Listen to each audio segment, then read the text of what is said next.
जब मनुष्य के जीवन में कठिनाइयां आती हैं, जब हर ओर से रास्ते बंद हो जाते हैं, जब अपने भी पराये लगने लगते हैं, तब हृदय में एक ही प्रश्न उठता है, हे भगवान, मेरे साथ ऐसा क्यों?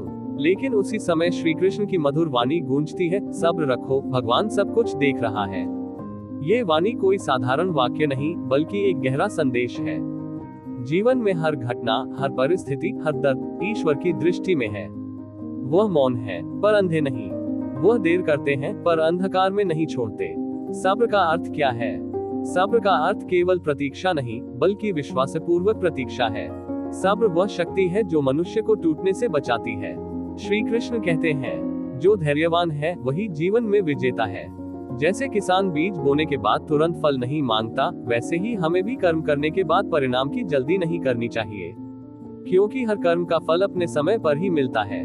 भगवान की दृष्टि सब पर समान है। कृष्ण कहते हैं, मैं सबके हृदय में स्थित हूँ। जो मुझे भजता है, मैं उसके हर आंसू को गिनता हूँ। भगवान न्यायप्रिय हैं। वे अन्याय को सहते नहीं, केवल समय आने पर उसका निर्णय सुनाते हैं। कभी कभी हमें लगता है कि बुरे लोगों का समय अच्छा चल रहा है और अच्छे लोगों को ही दुख मिल रहा है, पर याद रखो, समय असली न्यायाधीश है। जब भगवान मौन रहते हैं, तब वे न्याय की तैयारी कर रहे होते हैं। दुख में सब्र की परीक्षा। जीवन में दुख इसलिए आता है ताकि हम अपनी शक्ति पहचान सके। जैसे सोने को आग में तपाकर ही आभूषण बनाया जाता है, वैसे ही मनुष्य को दुखों में तपाकर ही महान बनाया जाता है। श्री कृष्ण कहते हैं, यदि तुम टूटे नहीं तो समझो भगवान तुम्हारे साथ है।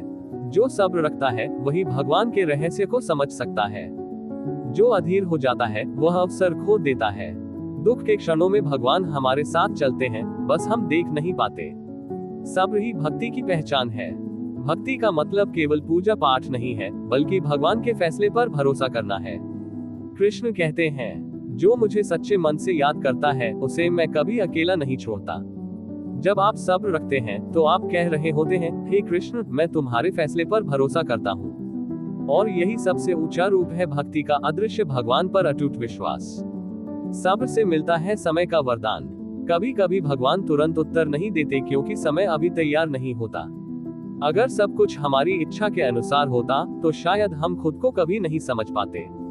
भगवान इंतजार करवाते हैं ताकि हम मजबूत बने, न कि कमजोर। कृष्ण कहते हैं, जो समय को समझ लेता है वही जीवन को जीत लेता है। इसलिए जब जीवन में रुकावट आए तो घबराना नहीं। समझो भगवान तुम्हें कुछ बड़ा देने की तैयारी कर रहे हैं। दूसरों के कर्म देखकर सब्र खोना मत। हम अक्सर कहते हैं, उसने गलत किया फिर भी खुश है, पर श्री कृष्ण कहते हैं, मत देखो कौन क्या पा रहा है, देखो तुम क्या सीख रहे हो। हर आत्मा की यात्रा अलग है। कोई जल्दी फल पा लेता है तो कोई देर से, परंतु अंत में भगवान का न्याय सटीक होता है। बुराई कभी स्थायी नहीं और अच्छाई कभी व्यर्थ नहीं जाती। सब्र से आती है दिव्यता।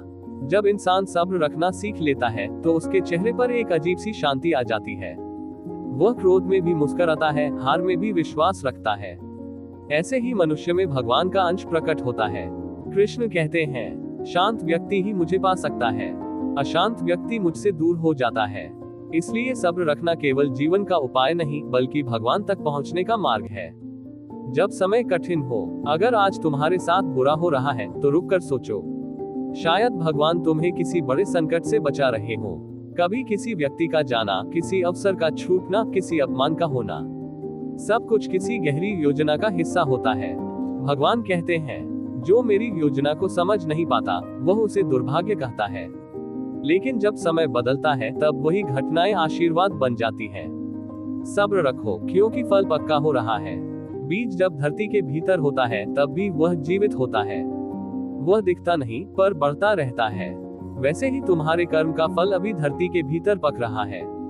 बस सब्र रखो, भगवान उसे सही समय पर उगाएगा। कृष्ण कहते हैं, कर्म करो, फल की चिंता मत करो, यह मेरा शाश्वत संदेश है। अगर तुमने अच्छा बोया है तो देर भले हो पर फल जरूर मिलेगा, और जब मिलेगा तो इतना मिलेगा कि तुम्हारे आंसू भी मुस्कुराने लगेंगे। निष्कर्ष, सब्र ही ईश्वर की परीक्षा है। इस संसार में सबसे कठिन कार्य है भगवान पर विश्वास बनाए रखना जब सब कुछ विपरीत हो। परंतु जो इस परीक्षा में सफल होता है वही सच्चा भक्त कहलाता है। श्री कृष्ण कहते हैं, जिसने मुझे दुख में याद किया मैंने उसे सुख में भुलाया नहीं। तो जब जीवन कठिन लगे तब रोना नहीं, केवल यह वाणी याद रखना, सब्र रखो, भगवान सब कुछ देख रहा है। समय आएगा, न्याय होगा, और जो आज आंसू है वह कल प्रसाद बनेगा। क्योंकि कृष्ण मौन रहते हैं पर कभी अंधे नहीं, वे देखते हैं, सुनते हैं और सही समय पर तुम्हारे पक्ष में खड़े होते हैं।